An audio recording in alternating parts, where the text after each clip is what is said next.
So, I've been invited just to say a few words on a Buddhist perspective on things like justice.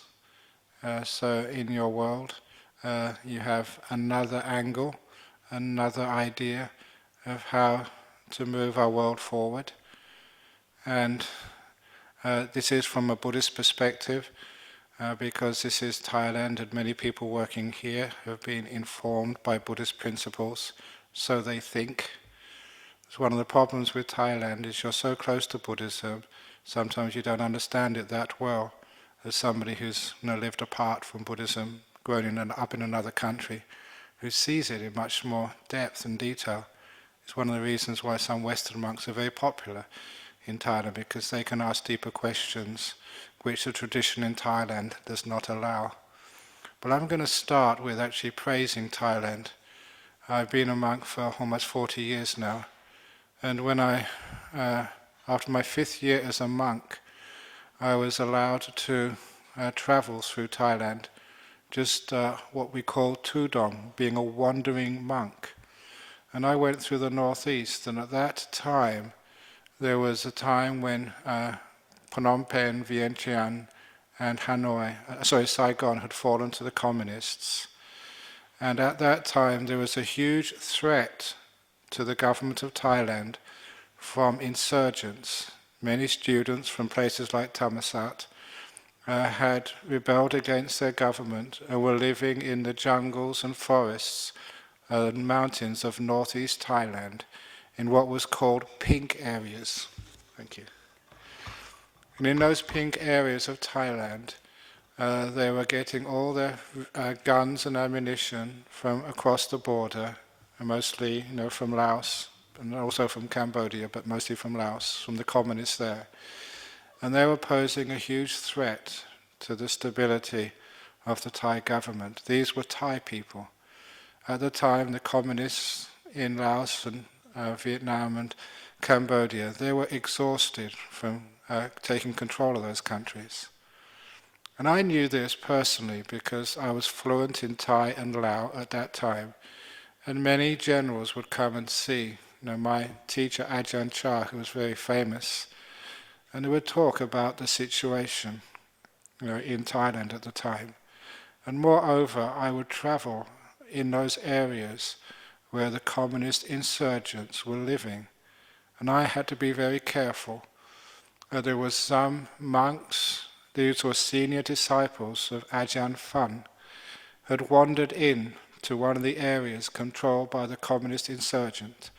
The 2 senior monks were tortured and killed in front of the other monks, and the other monks were set loose to tell everybody else, don't come in this area. And this was when I was a monk in must have been about 1979 or 80 or something. So it was very dangerous. I had to ask, wherever I went, members of the Thai army, where can I go? Where can I not go? And I was surprised that the soldiers who I asked knew exactly where these communist insurgents were. They were located, but they never went in with their superior weaponry to kill those insurgents, because they had a policy of non-violence, even though several Thai soldiers were ambushed and killed. I went to a place in Khao Wong, which was just south of Sakonnakhon, just after, maybe a week or 2 weeks after, a convoy of soldiers had been attacked and killed by the communist insurgents. So it was a very dangerous area. But they said the communists had gone by now, and the soldiers would never retaliate. That's one of the most important things. There was a non-violence. And number 2, there was an amnesty at the time. So it doesn't matter what insurgent did anything, they could give up their weapons, go back to their village or their university with no questions asked.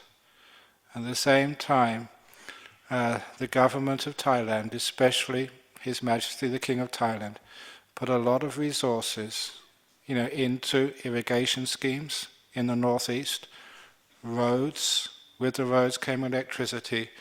with the roads and electricity, came new schools, animais, clinics.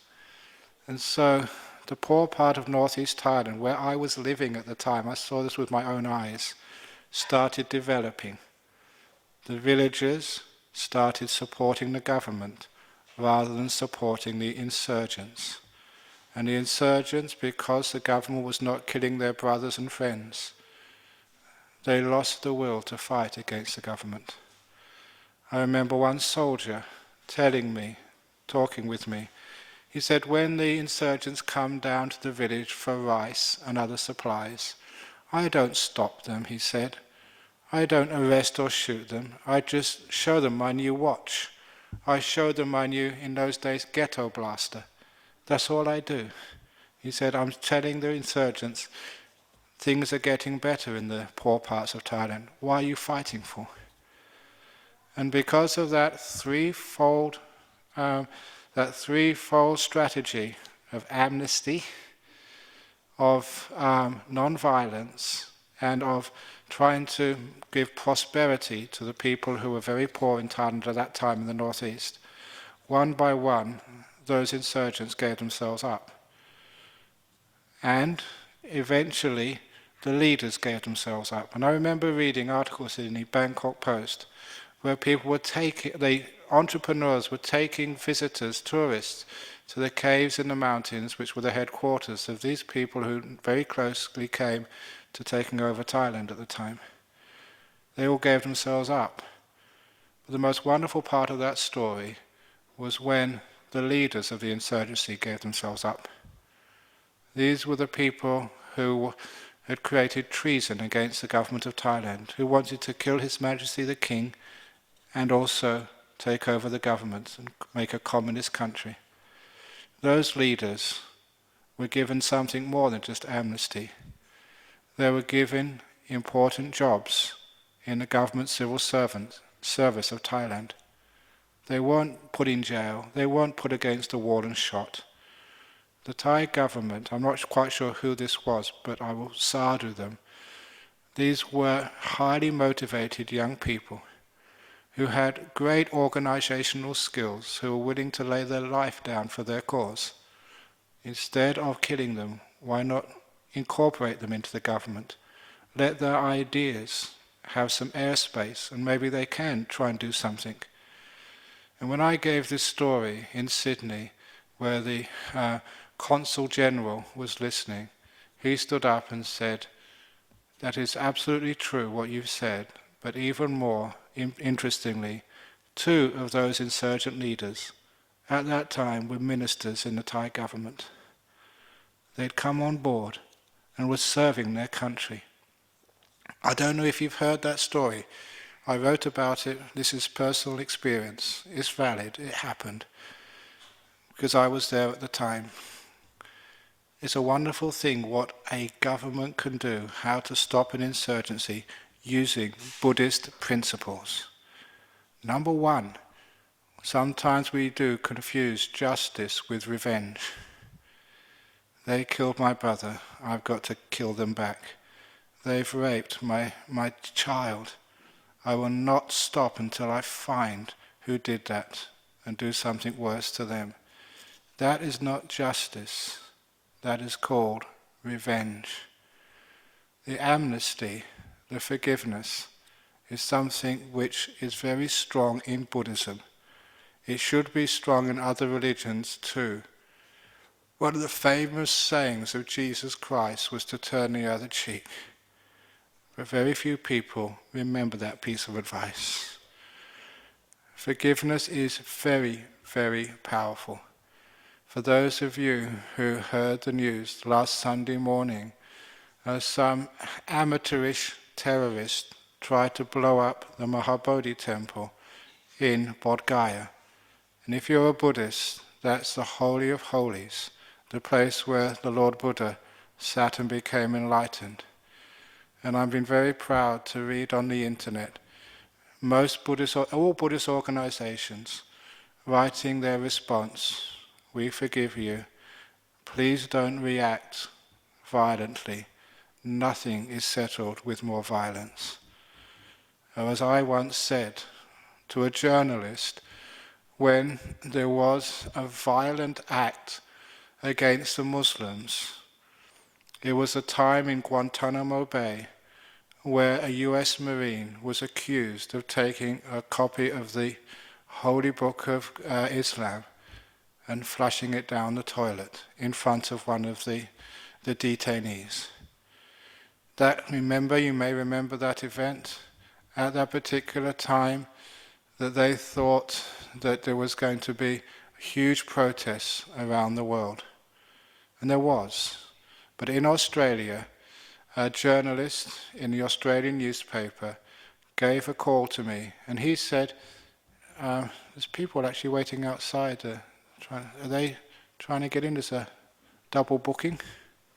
Better go and check out what's happening there. But anyway, I'll continue on with the story. That at that time, the journalist called me and said he'd been calling up all the religious leaders in Australia. You know, the head of the Catholic Church, the Anglican Primate of Australia, the head of the Jewish synagogue in Sydney, the Mufti in Sydney, the head Muslim. And now he came to me, the leading Buddhist in Australia. And he said, I've asked everyone the same question, now I'm asking it to you. What would you do, Ajahn Brahm, if someone took a copy of your holy book and flushed it down the toilet in front of you? What would you do? Without any hesitation, I said, sir, if someone flushed a Buddhist holy book down my toilet, straight away the first thing I would do is call a plumber. I would need to use that toilet afterwards. So one thing I say, be practical. But then I got serious. And I say you can flush as many Buddhist holy books as you like down a toilet. Even if you blow up the holiest temple of Buddhism, reduce it to rubble. If you destroy Buddha statues, burn down temples, or even kill monks or nuns, I will never allow you to destroy Buddhism.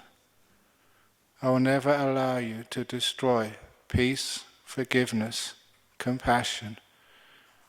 I will never, because if you act violently, when someone acts violently to you, all you are doing is flushing Buddhism down the toilet. I made a distinction between the container and the contents. Temples, statues, books, even monks or nuns, priests, imams, these are containers. What do they represent? What's written in those books? Why are there statues of the Buddha? They're there to remind people to be forgiving, to be peaceful, to be good, to be virtuous. So why is it we forget what these things actually mean? And all we see is containers, not the contents. So, in religion, sometimes all people see is the containers. If we can see the contents, then maybe we can let mosques be defaced. Because that's not Islam. Islam is the teachings which those mosques are supposed to signify. So this is one way of trying to end conflict in our world, through forgiveness. Many of you may know, if you have heard of me before, about 3.5 years ago, as a Buddhist monk from the Thai tradition, I instigated the ordination of Bhikkunis into the Thai Sangha. The first time that women were given full ordination, the same as monks. And at that time, if you remember, my photo and articles were on the front page of the newspapers, because that was highly controversial. And to this day, there are still some people who haven't forgiven me for doing that. And I was telling a few people over the last couple of days, if you want to have conciliation, you must never try and work out who was right and who was wrong. As far as I'm concerned, I am right and they were wrong. As far as they're concerned, I am wrong and they were right. And of course, that's simplistic, but that is the way things actually are. So if you try and find out who's right and who's wrong, conflict will never be settled. Justice and injustice will continue on. There was something which I learned as a young monk. It's one of the, for those of you who are Buddhists, one of the 227 rules for monks in the Patimokkha. It's called covering over with grass. You have conflicts where both sides have been injured.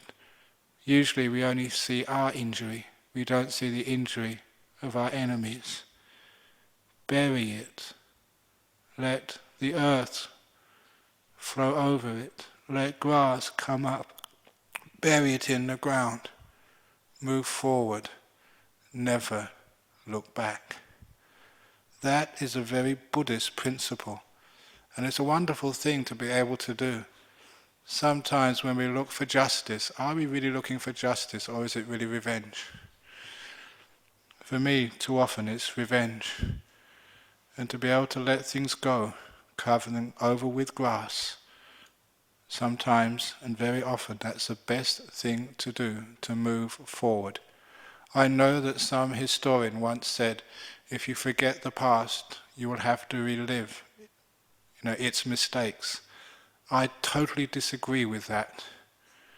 I think that if you keep looking back in the past, especially the things which went wrong, then you are ruining the future with your pain, your anger, and seeking revenge for people who have hurt others. In Buddhism, we have the story of the two chicken farmers. If you want to reconcile people, this is a great story. Once there were two chicken farmers, and the first chicken farmer got up early in the morning to collect the produce of the night before. He took a basket, went into the chicken shed, and filled the basket full of chicken shit, and left the eggs in the shed to rot. He brought the shit back into the house with him, where it caused a big smell. He was very unpopular with his family. He was a very stupid chicken farmer. Chicken farmer number 2 was a smart chicken farmer. He went into the shed to collect the produce of the night before. He collected the eggs. He put the eggs in the basket. He left the shit in the shed to rot. It would become valuable fertilizer later on, but you don't bring it into the house with you. He brought the eggs back into the house where he could make a nice omelette for his family and sell the rest of the eggs in the market for cash. That was a smart chicken farmer.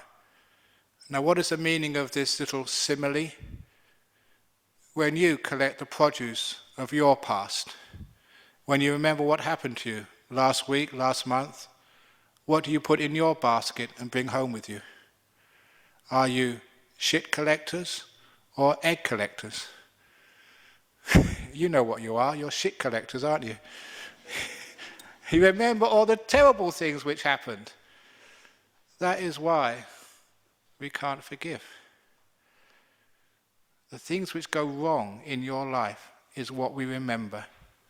And because we remember that, and we leave the eggs in the past to rot, that is why we cannot forgive and move forward. Even in countries, people do bad things, but they also do some good things as well. Why not let the shit rot in the past and collect the eggs and respect one another and move forward? Because you usually find out that you learn much more from what went right in the past, what succeeded.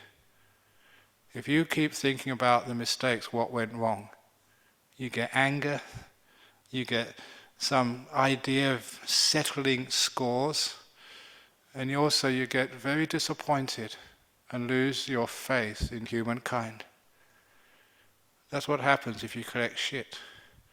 But if you collect the eggs, what went right in the past, you learn the secrets of harmony, learn the secrets of people doing beautiful things together.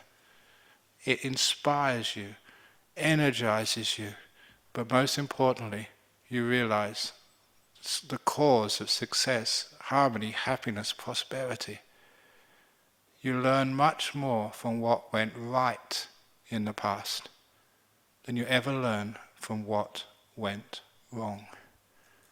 Different way of looking, but that is very, very Buddhist. And it's also part of modern psychology, which is getting stuff from Buddhism these days.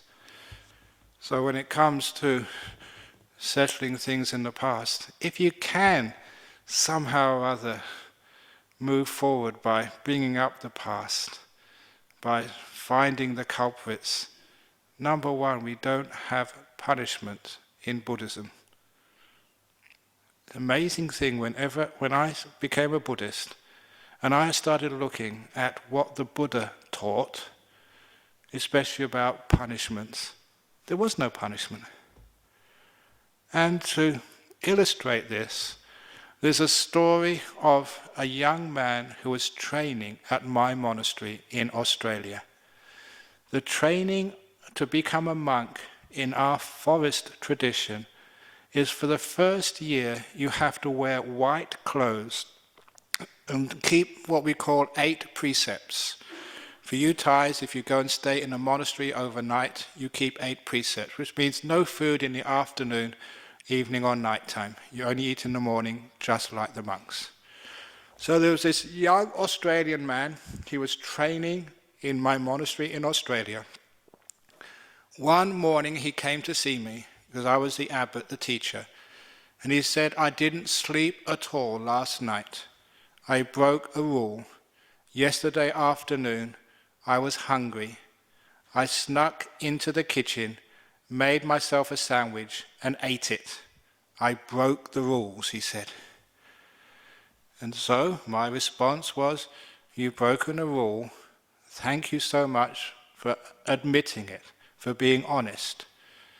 Now, number 2, please eat more at lunchtime. And I told him all these other loopholes monks have. You can eat some cheese or chocolate, have some honey, have some fruit juice. You can actually have a whole jar of honey if you're that hungry. It keeps bees alive, it should be able to keep you alive. So it took all these things he can eat if he wants to have something in the afternoon or evening or night time. You can have as much chocolate as you like. Once women hear you can eat chocolate in the afternoon, many women like to become nuns. Women are supposed to like chocolate. But anyhow, so I told him what to do, and they said, okay, you can go now. And he said, Ajahn Brahm, aren't you going to punish me for breaking the rule?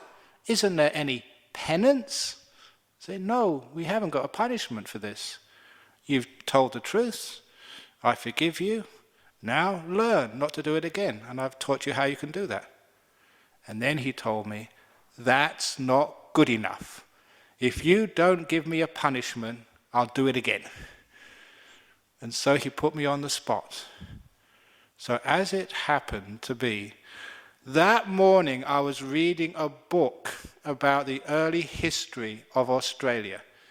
And those of you who know something about the early history of Australia, it started off as a penal colony. The English sent all the people they didn't like over to Australia to get them out of the prisons. And they were treated so harshly. If any of those prisoners broke a rule, they were flogged with this vicious instrument called the cat of 9 tails. And I was reading just what that did to human flesh. It was disgusting. But here was a guy who wanted a punishment. So I said, okay, I will give you a traditional Australian punishment. I will give you 50 strokes of the cat. Now remember, this was a guy who didn't really understand Buddhism. And his face went white. You know, his lips started to quiver when you're really afraid. And you know, he thought, that's not the punishment I wanted. Ajahn Brahm's going to flog me. And then I told him what 50 strokes of the cat means in a Buddhist monastery. We had 2 cats at the time Find one of them and stroke it. 1, 2, 3. That's the punishment of 50 strokes of a cat in the Buddhist monastery. Learn some compassion and kindness, and then you'll be able to forgive yourself and learn. Because that's the whole point of why we punish people. We don't want to have revenge. Wise people don't want to create more pain in the world. We want to make sure that people who do bad things can actually become better people. Rehabilitation, not punishment, for goodness sake. And rehabilitation, not punishment, is the same for everybody, no matter what crime they have done. I've worked in many prisons. It's part of my job.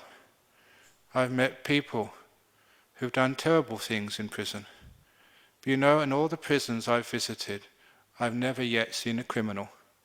I've never seen a murderer, a rapist, or a thief. I have only seen people who've committed crimes. I've seen a person who's raped a kid. I've seen a person who has stolen and murdered. But I've never seen a murderer. Do you understand the difference? Too often we look at a person's bad act, their crime, and that's who they are. They are the murderer. They are the paedophile. They are the terrorist. There is no such thing as a terrorist in the world. There's a person who's done terrorist acts. And the great thing is when you can see the other part of the person, not just the terrible, terrible, terrible thing they've done. When you can see the other part of them, so can they. And when they see that part of them, they realize they're not such a bad person after all.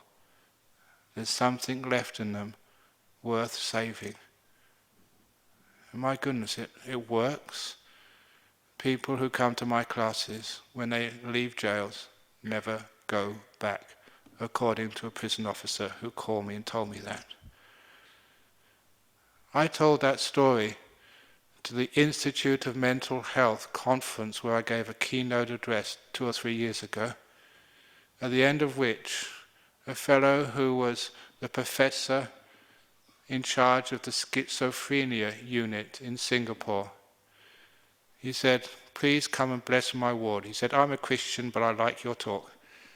And as we were walking to his ward in this big campus for mental health in Singapore, I asked him, "How do you treat schizophrenia in your unit?" He replied, "Just as you have been speaking, Ajahn Brahm, I do not treat schizophrenia. I treat the other part of the patient, which is not schizophrenic." What are your results? Far better than any conventional treatment. There is no such thing as a schizophrenic. There's only a person, a human being who exhibits schizophrenic tendencies and behavior. If you know that difference, the cure is open. If you know the difference between a murderer and a person who's committed a murder, then you know the way forward in life. Look at the murder, that's carrying the shit from the past. Looking at the person who's done the murder allows for the eggs to also be there in the chicken shed of the past. That is why, if we can, in people in your position, yeah, there has been injustices, there has been terrible things done, incredible bad things done, and some of you have been at the forefront of that, as I have too. There's an organization which I support in Western Australia called ASSETS, the Australian Society of the Survivors of Torture and Trauma. And so these are people who have managed to find their way to Australia as refugees, who've gone through hell. I don't know if any of you have been in that area, but when they describe some of the things which have happened to them, it makes your skin crawl. Incredible just what one human being would do to another. The very fact they survive is amazing. But then they have the trauma they have to deal with. And I was a teacher of the people working in this unit. And the first thing I told them, which is sometimes hard for you to understand until you've seen how powerful it is and how well it works, you have to allow and respect what has happened to you. Don't try and get rid of it. Incorporate it, bring it in. Open the door of your heart to that rape and torture. It's part of you. One of the biggest problems with dealing with such injustices is calling them injustices, some negative things which people spend their whole lives trying to forget, trying to make that it never happened. The only way forward is real, is part of you, incorporate it, and then transcend it. It's the old simile. As a Buddhist, another shit story, if ever you tread in dog shit on the way home, never ever scrape it off your shoes. Always take it home with you. Only scrape it off when you get to your garden, and then scrape it off under the mango tree. Because 1 year later, your mango is going to be sweeter and juicier than ever before. But the most important thing is that when you're eating that mango, with the juice running down, I had a lovely mango this morning for lunch, when it's running down your cheek, please remember what you are eating. You're eating dog shit, transformed into delicious mango. This is the only way we can deal with the problems of our world. Not to reject them, but to embrace them, dig them in. And these survivors of trauma and torture, they tell me, as one person who was badly raped, when her friend said, "It's a terrible thing you went through," and she looked at that friend and said, "No, you can't say that." He said, "I wouldn't be who I was today without that experience. It was painful, it was gross, but she had dug it in and embraced it rather than try and get rid of it and become a much, much, much amazing person." This is how we deal with those injustices. This is modern psychology.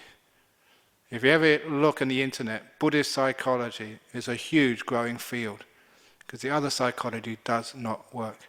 You get people dying, ruining the rest of their lives, traumatized, never being able to deal with it when they keep rejecting a reality which happened to them.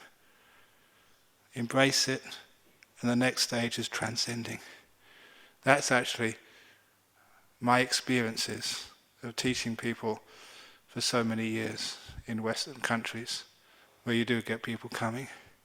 It is a Buddhist attitude too, letting it go. I'm very, very, very happy with the Cambodian community. Cambodians are Buddhists. In my temple over in Perth, you get everybody. It's not a Thai temple. You get Singaporeans, Malaysians, Koreans, Cambodians, Australians obviously, and people from other parts of the world. It's a Buddhist temple for everybody. And the Cambodians are one of the biggest groups which I support, and the Vietnamese obviously. And some of those Khmer people, again, have been through stuff which would be traumatic for others. There's one guy I know, his wife was starving. She picked, again, a mango from a tree. A Khmer Rouge cadre saw her and just put up a gun and shot her brains out in front of her husband. And I was interested, listening to the husband say this, and just had accepted it, had no anger left, had actually embraced it. It was an amazing thing to see how the Khmer people had dealt with stuff and let it go, moved on, moved forward, where other people thought that was impossible. It can be done. Many people have done that. And it's beautiful to see that, no, we're not interested in the past anymore. We want the future. I want to live a beautiful life, a healthy life, to make sure such things never happen again. But they're not, all the Cambodian people I know are not seeking for revenge. So justice will come to people by itself. They don't want to dig up that past. They want to make a happy future where such things never happen again. Fear of punishment doesn't usually stop people. Singapore is a death penalty for drugs. I know Singapore have a big group there. There's as many drugs as you would ever want for anybody in Singapore, even though if you get caught, it's death. Deterrence? Is that working? I don't think so. So when it comes to justice, and somebody told me that, so coming in here, the Secretary General of the UN, Ban Ki-moon, has said that you can't have, group negotiations anymore for salaries and stuff, trying to sort of cut the cost of the UN or whatever it is, even though that's guaranteed. There's so often that injustices are done to all people. If there's something you can do, do it.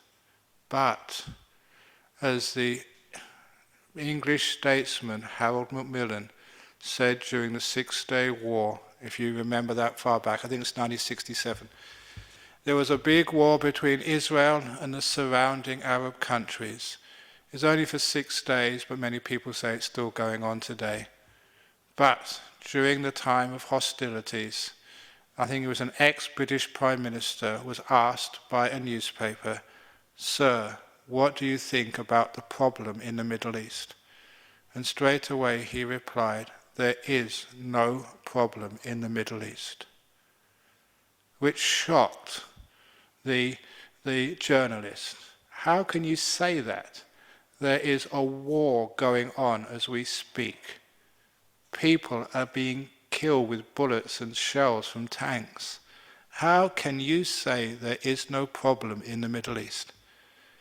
And this elder statesman, a person who knew the exercise of power and how there's a limit to what you can do, he replied, "Sir, a problem is something with a solution. There is no solution in the Middle East, therefore it can't be a problem." Incredibly powerful logic. What it meant was that in your work there are some things where they're not a solution. If it's not a solution, it's not a problem for you. Please work on things where there is a solution. Make sure you're effective in your work. Too often people work on things, wasting their time because there's just not a solution right now. If a solution comes up, then work like hell trying to implement it. But for some things in our world, the solutions are not apparent. Therefore, don't make it a problem. If you can fix something, give it everything you've got. If you can't, let it go. Last little anecdote before I ask for some questions. I was a school teacher for 1 year before I became a monk, teaching in a high school in England. If any of you ever teach teenagers at school, after 1 year, you too will think about leaving the world and becoming a monk or a nun.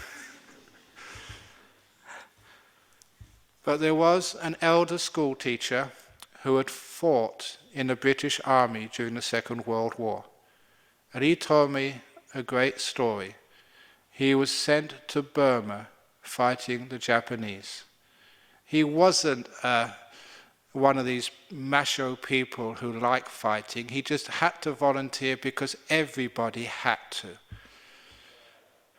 So one day he said he was on a patrol in the jungles somewhere in Burma with about 5 or 6 other soldiers and a scout who came back to tell all the other soldiers the bad news.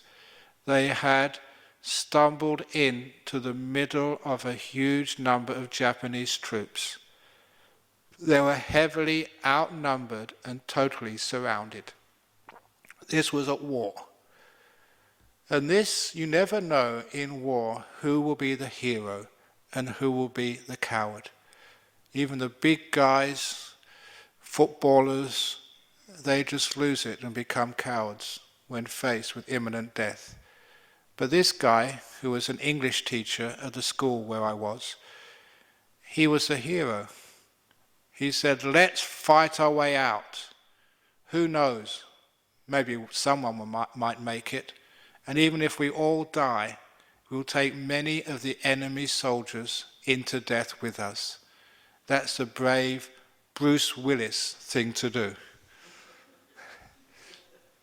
But the commanding officer, the captain, refused. He said, no, we will not try and fight our way out. He said, instead, we will all sit down and have a cup of tea. It was the British Army after all, and they like their cups of tea. And this young soldier, he said he thought this was the craziest thing he'd ever done in his life. At war, in a foreign country, surrounded by enemy troops, about to kill you, and all you can think about is having a cup of tea? That's crazy.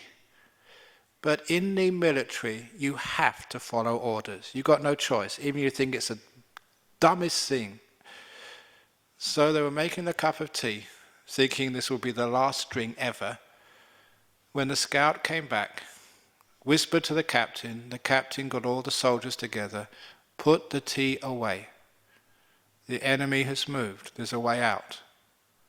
And they all crept through the gap in the surrounding forces, which is why they all survived, why he could tell me the story.